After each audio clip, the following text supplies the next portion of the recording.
chieftain of the Labour Party, Alex Obiechina, has called on President Muhammadu Buhari to shift the hand over ceremony and inauguration of the president-elect Bola Ahmed Tinubu to June 12th. He said the shift would provide ample time for the judiciary to resolve contending issues surrounding the actual winner of the February 25 presidential election. He recalled how Nigeria celebrated the declaration of June 12 as the real democracy day by the Buhari administration, stressing that the 2023 presidential election achieved similar national enthusiasm as witnessed on June 12, 1993.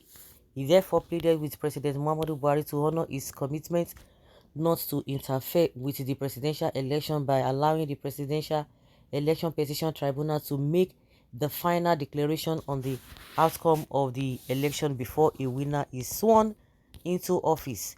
The former governorship aspirant in Enugu State said, as a stakeholder in electoral process, he knows the pain of truncating the will of the masses, while praying that the annulment of the June 12, 1993 election should not be allowed to repeat itself by swearing in a disputed winner. He noted that abundance of evidence have been pleaded at the Presidential Election Tribunal starting today. In a statement, the Labour Party chieftain and frontline estate mogul argued that swearing in Tinubu, even when the courts have not examined the processes leading to the announcement of a winner, would amount to investing helplessness on the courts, thereby rendering the petitioner's actions as mere academic exercise. But over and above the dispute over the declaration of Tinubu as winner of the presidential election of February 25, strong constitutional arguments have been pushed to put a serious doubt to INEC's hasty handing over of his certificates of return to Tinubu. The major constitutional hurdle is Section 134, which stipulates that a winner must attain 25% of the total votes cast in the Federal Capital Territory in a presidential poll. This is the Guardian note that the nation's judiciary has been urged to untie. Obiechina therefore urged President Buhari to avoid handing over or inaugurating a new administration on May 29 to disabuse the minds of Nigerians that the presidency was behind the plot to subvert the expressed will of Nigerian electorate. He enjoined the president to respect the wishes of Nigerians by avoiding the unconstitutional act of swearing in the beneficiary of a flawed and disputed declaration. Okay. Wow.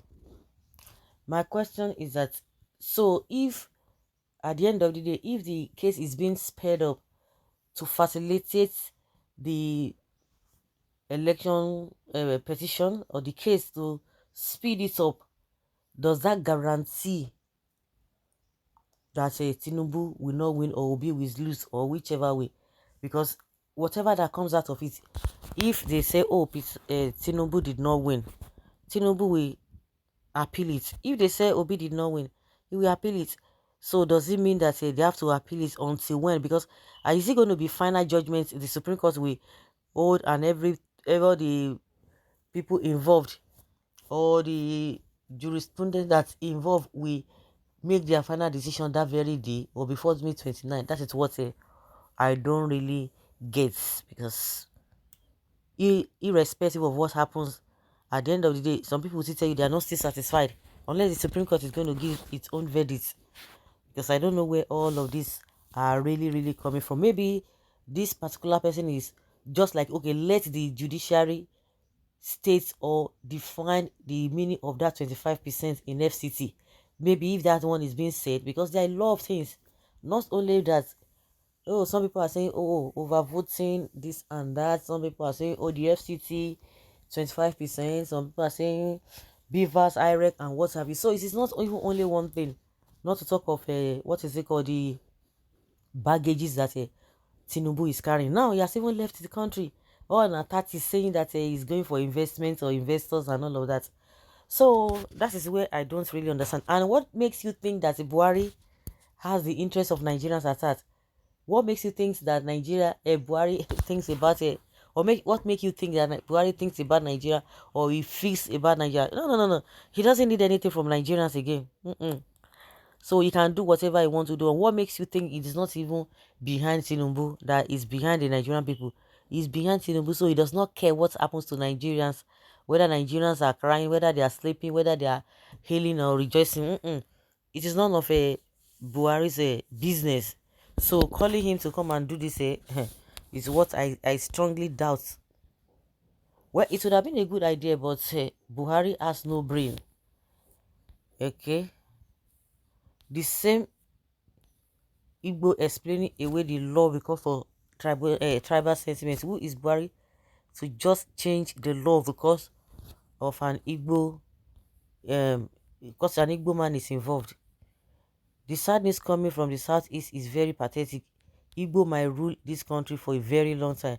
Most of them are too political childish.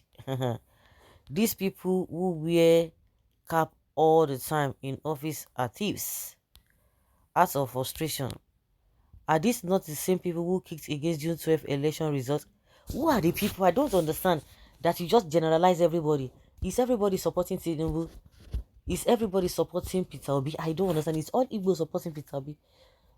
Why is it that it's only Tinubu when it comes to Peter Obi? It is Igbo, Igbo, Igbo, Igbo, Igbo, Igbo. This man will talk.